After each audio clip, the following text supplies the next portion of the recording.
지난 10월 30일부터 3일 연속으로 진행된 요코하마 야구장 경기에서 야구 팬들을 대상으로 한 C19 감염 인체 실험이 있었습니다. 오늘 국회에서 그 결과가 일부 보고되면서 다시 7일과 8일에 도쿄돔에서 한 번 더 진행하기로 했습니다. 그런데 요코하마에서 인체 실험에 참가한 야구 팬들을 중심으로 불만이 터지면서 상황은 이상하게 돌아가고 있습니다. 도쿄돔에서 인체 실험을 밀어붙이는 데는 일본 정부의 충격적인 의도가 있고 일본 야구 기구까지 적극 협조하는 이유도 가관이라고 합니다. 긴박하게 돌아가는 인체 실험에 관한 속보입니다. 지난 1일 실험에 참가한 사람들을 중심으로 무서웠다. 너무 사람이 많았고 의도적으로 사람들이 몰리도록 유도했다. 정말 인체 실험을 당하는 기분이었다. 이제 다시는 실험에 이용당하고 싶지 않다. 라는 말이 나왔습니다. 그러다 보니 이번 달 7일과 8일에 도쿄돔에서 진행하기로 한 2차 인체 실험에 대한 비판적인 말들이 나오기 시작했습니다. 특히 도쿄올림픽을 위해 라는 명분에 대해 불만을 터뜨리는 사람들이 많은데 국민들의 85%가 당장 취소해라 라는 여론이 있기 때문입니다. 또 10일부터 447만 장 팔린 올림픽 티켓의 환불이 시작되는데 900억 엔의 입장료 수입이 거의 없게 된다는 거죠. 지금 환불 희망자들이 줄을 서고 있는 상황인데 무슨 인체 실험이냐는 것입니다. 지난 30일부터 시작한 요코하마 경기장에서의 실험에서도 왜 하필 지금이냐 라는 의구심을 제기한 전문가들이 많았습니다. 겨울이 다가오면서 새로운 C19의 확산도 시작되었고 독감도 유행하기 시작한 때였기 때문입니다. 전문가들은 일본 정부가 도쿄올림픽 때문에 조급한 것은 이해가 되지만 상당히 위험한 때이다.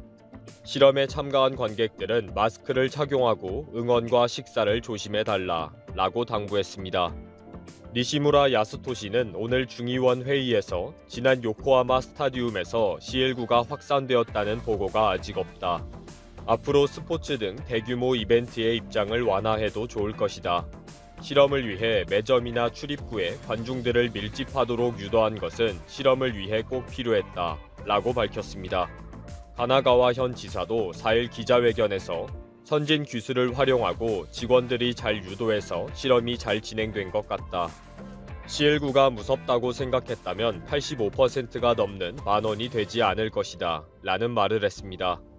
인체 실험에 참가한 시민들이 C19가 무섭지 않다. 나는 걸려도 좋다. 라는 마음가짐이 있었기 때문에 인체 실험에 참가했을 것이라고 자랑스럽다는 거죠. 정말 말도 안 되는 이유를 대서 일반 시민을 대상으로 계속 실험을 하겠다는 것입니다. 이 와중에 오는 7일과 8일 도쿄돔에서 열리는 요미우리 자이언츠와 야쿠르트 스왈로스의 경기에도 같은 실험이 이어질 예정입니다. 돔구장은 밀폐된 장소라 C19 감염 위험이 더욱 큰 것으로 알려져 있습니다. 그러다 보니 결국 요코하마 경기장에서 제대로 C19 감염과 확산이 되는 인체 실험이 성공하지 못했다고 제대로 감염이 되도록 도쿄돔에서 하는 것이다. 라는 말까지 나오고 있는 것입니다. 37,000명이라는 엄청난 인원의 야구 팬들을 강제로 입장시키고 다시 직원이 유도하는 대로 매점이나 출입구 등에서 최대한 밀접해 몰려다니도록 유도하겠다는 것입니다. 또 도시락을 제공해서 마스크를 벗고 식사를 하도록 유도를 해서 최대한 감염 위험을 높이는 방향으로 인체 실험을 하겠다는 것입니다. 어쩌면 오픈되어 있는 요코하마 경기장보다 밀폐되어 있는 도쿄돔이 인체 실험하기에는 적당하다고 판단한 거죠. 이런 상황이다 보니 일반 야구 팬들을 끌어들여서 왜 인체 실험을 2주 연속으로 해야 하는지 이해가 안 된다. 라는 반발이 생기면서 언론에서도 계속 문제 제기를 하고 있습니다.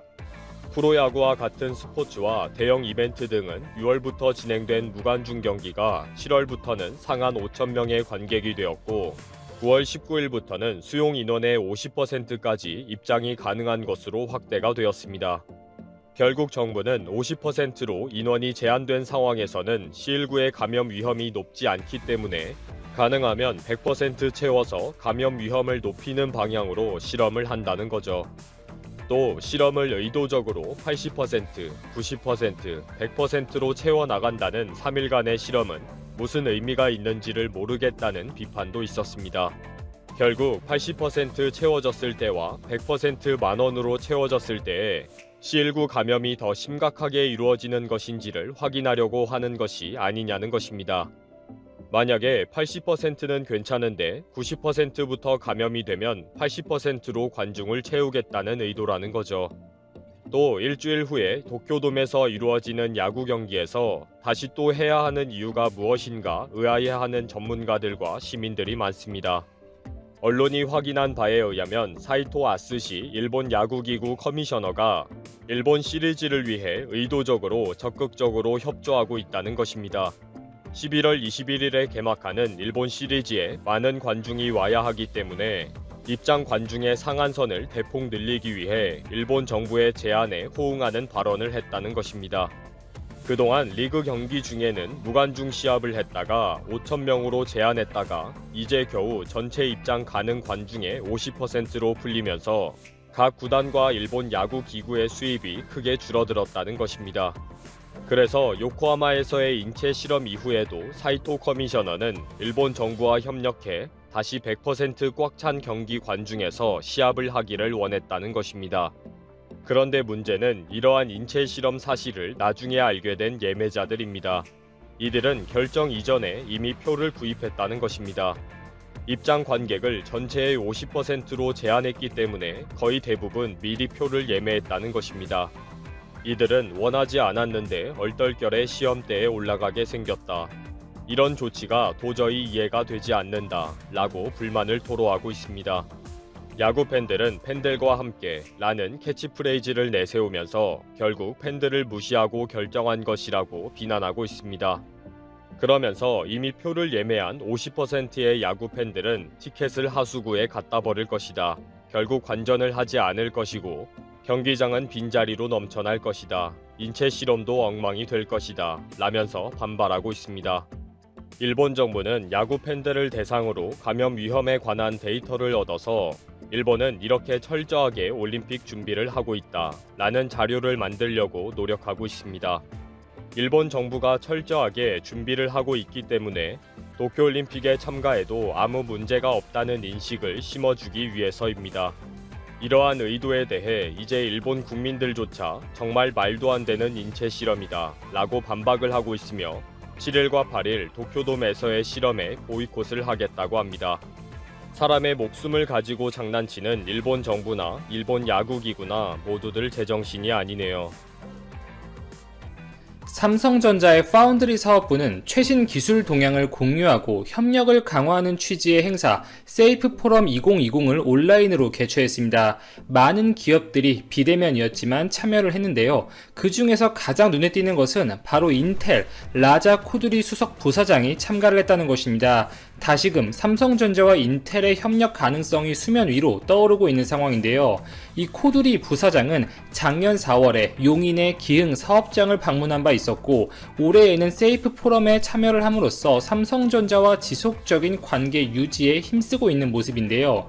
인텔은 최근 여러모로 어려움을 겪고 있고 그 위상이 예전 같지 않죠. 어느 정도의 선택과 집중을 강요당하고 있는 상황이라고 볼 수가 있습니다. 그간 인텔은 CPU를 중심으로 설계와 공정을 모두 하는 이 올라운드 종합 반도체 기업으로서의 입지를 탄탄히 하고 있었지만 10나노 이하의 미세 공정 진입에 명백히 어려움을 겪고 있고 최근 7나노를 활용한 CPU 제품 출시를 공식적으로 연기하겠다고 발표를 한 바 있었습니다. 그러면서 7나노부터는 다른 파운드리 기업의 생산을 맡기는 위탁 생산을 주는 방법을 검토하겠다고 밝힌 바 있었죠. 또한 낸드 메모리를 생산하던 메모리 사업부를 SK 하이닉스에 10조 원에 매각하는 결정을 내리면서 인텔이 공정이나 이 부가적인 메모리 사업 등을 포기하고 CPU 전문 기업으로서 이 종합 반도체 기업에서 팹리스 기업으로 넘어가는 길목에 서 있는 것 아닌가 이렇게 보는 시각이 우세한 상황입니다. 인텔의 가장 강력한 경쟁자라면 AMD를 꼽을 수가 있겠죠. AMD는 일찌감치 TSMC와 손을 잡았고 TSMC를 통해서 7나노 CPU 제품을 생산해서 시장에 출시를 해왔었고 TSMC가 올해를 기점으로 5나노 공정을 본격화 했기 때문에 5나노 공정 기반 CPU 출시도 앞두고 있는 상태입니다. AMD는 또한 경쟁사인 자일링스를 40조 원에 인수하겠다고 발표하면서 또 한 번 업계를 놀라게 했는데요. 이 자일링스는 자동차나 항공기, 스텔스 전투기, 무선 통신 장비 등에 들어가는 반도체 칩을 공급하고 있는 업체입니다. 용도에 따라서 설계를 바꿀 수 있는 이 재프로그래밍이 가능한 반도체를 만든다는 것이 특징적이죠. PC, 게임용 콘솔 등을 주로 하고 있는 AMD가 이 사업 범위, 포트폴리오를 넓힐 수 있는 결정적인 기회가 될 것으로 보이고요. 특히 앞으로는 5G 통신 장비 시장이 크게 확대될 텐데 이 삼성전자나 에릭슨, 노키아 등의 장비를 생산하는 업체들에게 적극적으로 납품을 시도할 것 같습니다. 이렇게 인텔을 추격하는 AMD의 기세는 정말 매섭죠. 이 TSMC는 AMD뿐만 아니라 엔비디아, 애플 등과 광범위한 계약을 맺고 주문을 받고 있는 상황인데 실제로 수요를 공급이 따라가지 못하고 있어서 리드 타임이 늘어나고 있는 경향이 있습니다. 인텔의 이 많은 대규모 주문량을 TSMC에 모두 할당하는 것은 현실적으로 어렵다고 볼 수가 있고 경쟁 기업인 AMD가 TSMC와 이미 손을 잡은 상태이기 때문에 인텔이 삼성전자의 눈을 돌리는 것은 당연하다고 볼 수가 있는데요. 삼성이 내세울 수 있는 장점으로는 비용적으로 TSMC보다 저렴하게 제공할 수 있겠고 원하는 시점에 제품을 제때 공급할 가능성이 높고 이 문제가 있는 것으로 알려졌던 5나노 공정 제품의 수율이 올라가고 있는 상황이기 때문에 점점 TSMC와의 간극을 줄이고 있는 상황입니다. 스마트폰 AP의 최강자라고 볼 수 있는 퀄컴이 삼성전자에 이 플래그십 제품인 스냅드래곤 875 생산을 맡긴 바 있었죠. IBM 역시 서버용 CPU를 이 삼성전자에 공급하는 계약을 체결했고 이처럼 많은 톱 클래스 기업들이 삼성전자 파운드리에도 신뢰감을 보여주는 상황 속에서 이 전략적으로 인텔이 삼성전자 파운드리에 많은 부분 일감을 주는 것이 가능할 수도 있겠습니다. 인텔이 지속적으로 삼성전자 파운드리의 기술력에 관심을 갖고 모니터링을 하는 상황은 분명하고 분명 현재 파운드리는 TSMC가 압도적인 1위의 지위를 갖고 있는 것이 맞고 삼성전자는 이 파운드리 시장이 커짐에 따라서 발생하는 낙수 효과를 누리고 있다는 표현이 타당할 수가 있습니다. 그러나 5나노 제품 생산 공정에서 틀림없이 눈에 띄는 발전이 있고 특히 3나노 공정부터는 이 GAA 공정을 본격적으로 돌입할 텐데 해당 기술의 완성도에 따라서 충분히 반전이 생길 여지가 있다는 사실은 여러 차례 말씀을 드린 바 있었죠. 사실 이 파운드리라는 것이 여러 국가 간의 지정학적 요인, 정치적인 부분도 엮여 있어서 굉장히 복잡합니다. 5나노 이하 공정에서 필수적인 장비가 EUV 노광 장비인데 해당 장비는 네덜란드의 ASML이 독점적으로 만들고 있죠. 삼성전자와 TSMC가 경쟁을 하고 계속해서 설비 투자를 하고 캐파를 늘리면서 자연스럽게 EUV 기기에 대한 니즈도 커졌습니다. 이 EUV 장비는 이 장비 한 대에만 가격이 2천억 정도예요. 그만큼 모든 최신 기술의 집합체라고 볼 수가 있고 그렇기 때문에 연간 생산되는 개수에도 한계가 있습니다. 올해 생산되는 대수는 30대 안팎으로 알려져 있는데 해당 장비를 많이 확보해 놓는 것이 당연히 이후 경쟁에서 유리할 수밖에 없습니다. 올해 생산된 부분이 대부분 TSMC로 넘어가는 것이 아닌가 이렇게 업계에서는 추정을 하고 있고 그에 따라서 최근 긴급하게 삼성전자의 이재용 부회장이 네덜란드의 ASML을 방문한 것으로 알려졌죠. 그 성과가 어느 정도 나왔을지는 아직은 물음표입니다만 이 장비를 구하는 것 자체에도 분명히 리스크, 불확정성이 있다는 것입니다. 그리고 EUV 장비를 또 간절하게 원하는 기업이 하나 더 있죠. 바로 중국의 SMIC입니다. 그러나 ASML은 이 중국의 SMIC가 아무리 비싼 값을 불러도 장비를 팔 수가 없어요. 미국이 반대하기 때문이죠. ASML 역시 미국의 눈치를 보고 제품을 판매할 수밖에 없다는 것인데 ASML이 이렇게 TSMC에게 EUV 장비를 상당 부분 몰아주는 것이 사실이라면 그 중간 과정에서 미국의 입김이 어느 정도 있지 않았겠나 이렇게 보는 분들도 많습니다. TSMC가 최근 미국 애리조나에 5나노 공정을 새로 짓겠다고 발표한 바 있었는데요.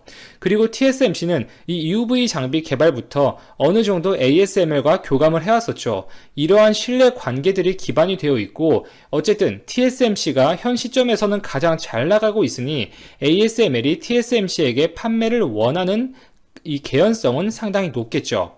그리고 EUV 장비에 들어가는 이 첨단 최신 부품들은 일본 기업들이 거의 독점적으로 공급하는 경우가 많기 때문에 EUV 장비 확보에는 네덜란드뿐만 아니라 일본 기업들까지 얽혀 있다는 것이죠. 단순히 기술적인 요소에 국한된 것이 아니라 여러 국가들의 정치적인 이해 관계가 엮여 있는 부분이기 때문에 삼성전자가 물론 그동안 해왔던 것 이상으로 분명 잘해야겠지만 거기에 더해서 국가적인 좀 정부의 지원, 서포트가 반드시 필요한 영역이라고 볼 수가 있습니다. 정부의 긍정적인 역할을 정말 기대해 보고요. 자, 다음 소식으로 넘어가서 이 미국 정부가 그간 화웨이를 포함한 중국에 대한 초강경한 입장에서 조금은 누그러든 모습이 관찰되고 있습니다. 화웨이의 5G 사업에 들어가는 부품이 아니라면 판매 허가를 내어주고 있는데요. 이 파이낸셜 타임즈의 보도에 따르면 화웨이에 대한 반도체 판매 허가는 기본적으로 불허를 원칙으로 하지만 화웨이의 5G 사업과 관계가 없다면 판매 허가가 가능한 쪽으로 미국 상무부의 입장이 바뀌고 있다고 합니다.